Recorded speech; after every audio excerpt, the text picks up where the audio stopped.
Hello दोस्तों, आज हम करेंगे रीजनिंग के महत्वपूर्ण प्रश्न को हल। और दोस्तों, इन प्रश्नों के अभ्यास के माध्यम से आप अपनी किसी भी परीक्षा की तैयारी को बेहतर कर सकते हो। आइए दोस्तों, शुरू करते हैं आज का पहला प्रश्न।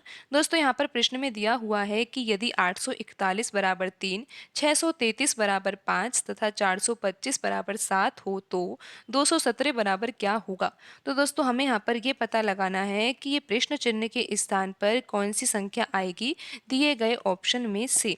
तो दोस्तों, ये पता लगाने के लिए कि यहाँ पर प्रश्न चिन्ह के स्थान पर कौन सी संख्या आएगी, सबसे पहले तो हमें यहाँ पर ये समझना होगा कि यहाँ पर जो ये तीन संबंध दिए हुए हैं कि 841 बराबर 3 होता है, 633 बराबर 5 और 425 बराबर 7, ये किस आधार पर लिखे हुए हैं, कौन सा पैटर्न लग रहा है यहाँ पर। तो दोस्तों, अगर हम पैटर्न को समझ जाते हैं तो फिर ये पता लगाना कि यहाँ पर प्रश्न चिन्ह के स्थान पर कौन सी संख्या आएगी बहुत ही आसान हो जाएगा। तो आइए दोस्तों, सबसे पहले तो हम यहाँ पर ये समझने का प्रयास करते हैं कि 841 बराबर 3 हो कैसे सकता है।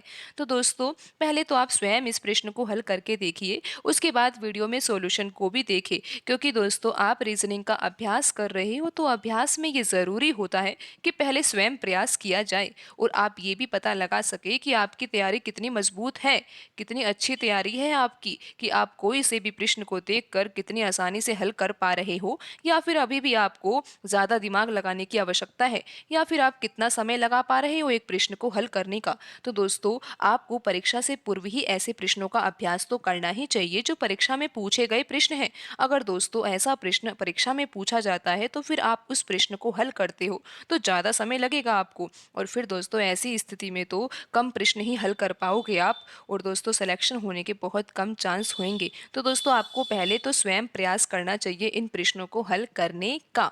तो आइए दोस्तों, हम यहाँ पर अब ये समझते हैं कि 841 बराबर 3 हो कैसे सकता है।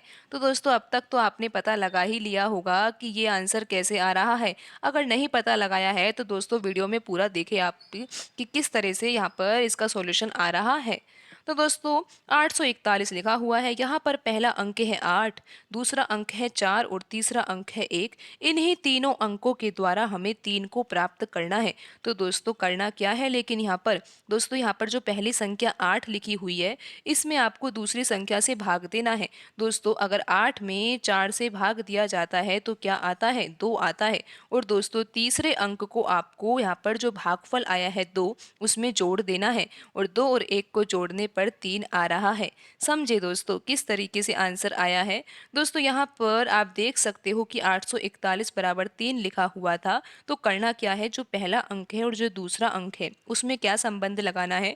दोस्तों, 8 में 4 से भाग देना है तो भागफल आएगा 2, और 2 में इस तीसरी संख्या को जोड़ देना है तो आंसर आ जाएगा 3। तो दोस्तों, अब हम इस पैटर्न को यहाँ पर 633 बराबर 5 कैसे हो सकता है, इसमें भी एक बार लगाकर देखते हैं, तो ही तो हमें पता लगेगा कि ये पैटर्न सही भी है या नहीं।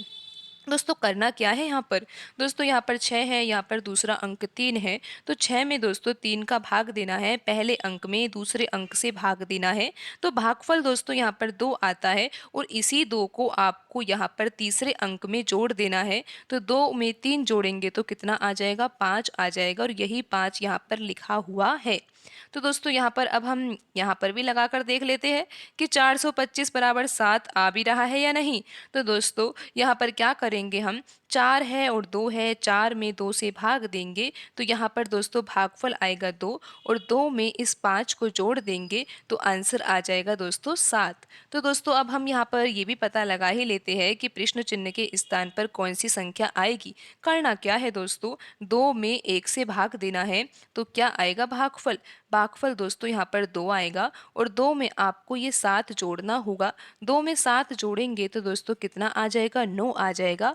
और दोस्तों, आप यहाँ पर देख सकते हो कि जो ऑप्शन सी है उसमें 9 ही लिखा हुआ है, तो यहाँ पर जो आंसर होगा वो होगा दोस्तों 9। तो दोस्तों, आप समझ गए होंगे कि किस तरह से आंसर आया है। दोस्तों, यहाँ पर क्या करना होगा, 2 में 1 से भाग देना होगा। 2 में अगर 1 से भाग देंगे तो भागफल 2 ही आएगा। तो यहाँ पर दोस्तों फिर हम क्या करेंगे, तीसरे अंक को 2 में जोड़ देंगे तो आंसर आ जाएगा 9। और दोस्तों, प्रश्न चिन्ह के स्थान पर कौन सी संख्या आएगी, 9 आएगी, और यहाँ पर ऑप्शन सी में 9 ही लिखा हुआ है, तो आंसर होगा ऑप्शन सी। तो दोस्तों, आज की वीडियो में इतना ही, मिलते हैं अगली वीडियो में। धन्यवाद दोस्तों।